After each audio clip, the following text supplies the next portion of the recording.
السلام علیکم۔ ایک سوال ہے کہ سورہ فرق کو آپ علیحدہ سے دوبارہ سمجھا دیں، حالانکہ اس کو میں پہلے سمجھا چکا ہوں،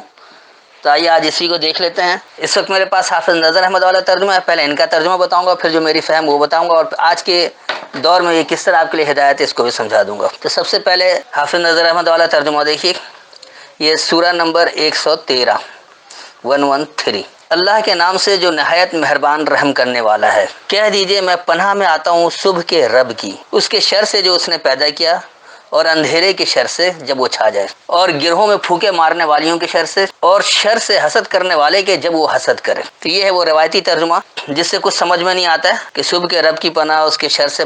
جو اس نے پیدا کیا، اندھیرے کے شر سے چھا جائے، پھر پھونکے مارنے والے، اور اس کو یہ لوگ یہ بھی کہتے ہیں کہ جادو کے اگینسٹ میں یہ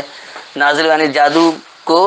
ناکارہ بنانے کے لیے یہ صورت نازل کی گئی ہے، جبکہ اس میں ایسی کوئی بات ہی نہیں ہے۔ تو آئیے پہلے میں اس کا ترجمہ آپ کو سمجھا دوں، پھر بعد میں اس پر بات کرتا ہوں۔ بسم اللہ الرحمن الرحیم، انتہائی مہربان رحم کرنے والے اللہ کی تمانیت سے۔ قل اعوذ برب الفلق، کہو میں پناہ میں آتا ہوں رب کی، الفلق جو مشکلات کے بعد حق کو واضح کر، تو کہو میں مشکلات کے بعد حق واضح کرنے والے رب کی پناہ میں آتا، من شر ما خلق، وہ شر سے جو پیدا کیا تھا، ومن شر غاسق اذا وقب، اور اس شر سے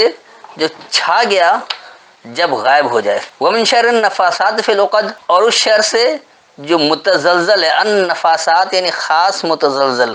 فی العقد یہاں بھی الف لام کے ساتھ ہے، تو یقین محکم میں، عقائد میں، عقیدہ اسی سے نکلا ہے، تو اس کو گرہیں وغیرہ نہ کہیں۔ پھر ومن شر حاسد اذا حسد، اور اس شر سے حسد کرنے والے کی جب حسد کرے۔ میں اس کا پہلے رواں ترجمہ آپ کو بتا دوں، کہو میں مشکلات کے بعد حق واضح کرنے والے رب کی پناہ میں آتا ہوں اس شر سے جو پیدا کیا تھا،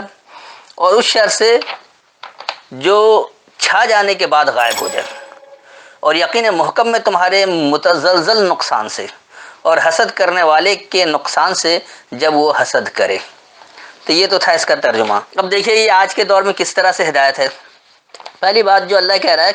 کہ اس رب کی پناہ میں آ جاؤ، اس رب کی پناہ چالو جو مشکلات کے بعد حق کو واضح کرتا ہے۔ یقینی سی بات ہے، فلق کہتے ہیں مشکلات کے بعد حق کو واضح کرنا، اور یہاں الف لام لگا کر دیا کہ خاص مشکلات کے بعد حق واضح ہونا۔ آج کے دور میں دنیا بھر میں مسلمان مشکلات کا شکار ہیں۔ اگر اللہ کی ہدایت کو سمجھیں، اللہ کے احکامات کو سمجھیں، تو اس مشکلات سے حق واضح ہو جائے گا، اور جب حق واضح ہو جائے اور اس پر عمل پیرا ہو جائیں تو پھر وہ نتائج بھی ملنا شروع ہو جائیں گے جو اللہ بتا رہا قرآن میں۔ لیکن کیونکہ اس مشکلات کے بعد حق واضح جو ہو رہا ہے اس پر لوگ عمل پیرا نہیں ہے، اس لیے مشکلات کا شکار ہیں، اور جب تک اس پر عمل نہیں کریں گے حق واضح ہونے کے بعد، اس وقت تک دنیا بھر میں مسلمان ذلیل و خوار ہوتے رہیں گے، کبھی بھی امن و سکون میں نہیں آ سکتے۔ تو اس لیے اللہ کہہ رہا ہے کہ کہو کہ میں مشکلات کے بعد حق واضح کرنے والے رب کی پناہ میں آتا ہوں، اور اس شر سے جو پیدا کیا تھا۔ اب جب مشکلات میں ہوتے ہیں تو یہ شر انسان خود پیدا کرتا ہے، اللہ نے نہیں شر پیدا کیا۔ شر نقصان کہہ لیں، شرارت کہہ لیں، تو وہ شر سے، اس نقصان سے جو پیدا کیا تھا۔ اب یہ انسان جب مشکلات میں ہوتا ہے تو اپنے لیے شر کو خود ہی پیدا کرتا رہتا ہے، ایسے حالات بناتا رہتا ہے کہ اس کے لیے نقصان دہ ہوتا ہے۔ آپ دنیا بھر کے مسلمانوں کے آج حالات دیکھ لیں، یہ اپنے لیے خود نقصان کا باعث بنتے ہیں، ایسے عمل کرتے ہیں کہ آپ کے لیے مشکلات مزید زیادہ واضح ہو کر کھڑی ہو جاتی ہے۔ پھر کہا گیا کہ اس شر سے جو چھا جانے جب وہ غائب ہو جائے، یعنی ایک شر تو ایسا ہوا جو سامنے آیا اور اس کا واضح ہو گیا، اور ایک شر ایسا ہے کہ اس شر، وہ ایسا شر چھا گیا ہے کہ جب وہ غائب بھی ہو جاتا ہے تو اس کے اثرات برقرار رہتے ہیں۔ جیسے مثال کے طور پر آج مسلم دنیا میں دہشت گردی عروج پر آ گئی ہے کہ مشرکوں کو جہاں دیکھو قتل کر دو، یہ روایتی ترجمہ کر دیا گیا۔ تو یہ قتل و غارت گری کا جو شر بنا دیا ہے، یہ ایسا شر ہے جو غائب ہونے کے بعد بھی چھایا ہوا ہے، اور اس کے اثرات آپ کو مسلسل پیچھا کر رہے ہیں۔ جب تک آپ حق بات پر عمل پیرا نہ ہو جائیں گے اس سے نجات نہیں ملے گی۔ پھر کہہ رہے ہیں کہ اس شر سے جو خاص متزلزل ہے عقائد میں، یقین محکم میں، العقد کہا گیا، عقد سے عقیدہ نکلا ہے، یعنی پختہ یقین، یقین محکم۔ تو یہ خاص یقین محکم میں جو خاص متزلزل چیزیں ہیں، جیسے آج کے مسلمانوں کا ایک پختہ یقین ہے کہ جی 5 وقت نماز پڑھنا ہے، مہینے میں، سال میں 1 مہینہ روزہ بھی رکھنا ہے، اور سال میں 2 دن کے لیے حج بھی کرنا ہے، اور 2.5% زکوٰۃ بھی نکالنا ہے، تو یہ جو آپ کا یقین محکم ہے یہ انتہائی متزلزل ہے، کیونکہ اس کی تصدیق قرآن سے نہیں ہے، سب غیر قرآنی عمل ہے۔ تو یہ غیر قرآنی عمل جب آپ کریں گے تو مسلسل متزلزل رہیں گے، یعنی ہر وقت آپ ڈاواں ڈول رہیں گے، ہر وقت آپ کے سر پر ایک مشکلات کی تلوار لٹکتی رہے گی اور اس کا شر آپ کے سامنے آتا رہے گا۔ پھر کیا وَمِن شر حاسد اذا حسد، اور اس شر سے جب حسد کرنے والے وہ حسد کرتا ہے، کوئی بھی حسد کرنے والا، اب یقینی سی بات جب خالص اللہ کے احکامات آئیں گے تو وہ لوگ جو اللہ کے احکامات کو نافذ کرنا نہیں چاہتے ہیں، جو چاہتے ہیں کہ اللہ کے احکامات کی وجہ ان کے احکامات نافذ ہوں، جو چاہتے ہیں کہ خالص اللہ کی حکومت نہیں رہے بلکہ حاکمیت میں وہ لوگ بھی شریک ہوں، تو ایسے حاسد لوگ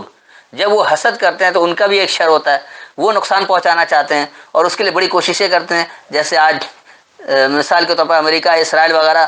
صرف مسلمانوں کے خلاف اس حسد کی وجہ سے جو حسد کر رہے ہیں اس سے اتنا شر پہنچا رہے ہیں، اس قدر نقصان پہنچا رہے ہیں کہ جس کی کوئی انتہا نہیں ہے۔ حالانکہ یہ نام نہاد مسلمان ہیں، انہوں نے حق کو بھی سمجھا ہی نہیں ہے،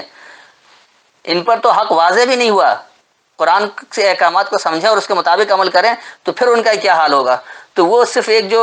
مسلم فوبیا کا خوف ہے، وہ شر، وہ حاسد جب یہ حسد کر رہا ہے تو وہ کس قدر نقصان پہنچا رہا ہے، کتنا شر پہنچا رہا ہے۔ تو میرے خیال میں اتنی وضاحت کافی ہے کہ آج کے دور میں کس طرح سے اس بات کو سمجھیں گے کہ مشکلات کے بعد حق کا واضح ہونا جو ہے وہ اللہ سے ہی ہوتا ہے، اور اس رب کی ہمیں پناہ میں آنا چاہیے، اور پھر اپنے عمل پر آپ